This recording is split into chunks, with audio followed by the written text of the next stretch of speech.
Did you guys know that without supernovas, there would be no carbon or oxygen in the universe, which means that without supernovas, there would be no life?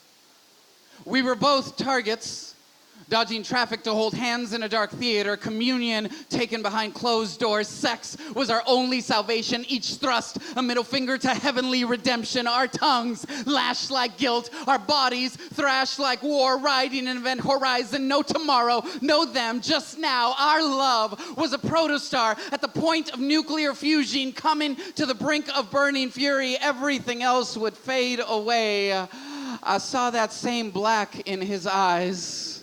A question. What was he looking for? Love? God? Himself? The three seem so similar, a holy trinity of would-be answers written in the stars, guiding you home if you know which ones to follow. But all he ever found were new ways to get lost. A kamikaze Christ without a cause. He found bliss in oblivion and thought, better to feel nothing than feel wrong. A question. How many lips held his tongue? Is this where he found love? In the bodies and beds more comfortable than his own, beside a person he wished he could be with, or beside a person he wished he could be? A question. Where do we find God?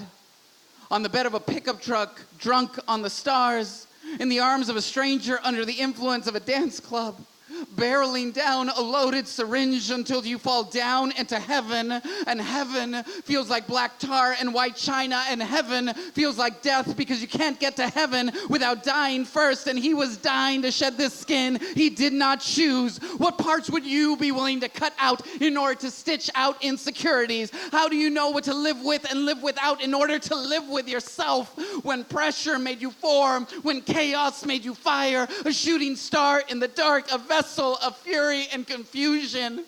How do you love yourself when the world keeps saying star, but inside you feel supernova? How do you accept your own death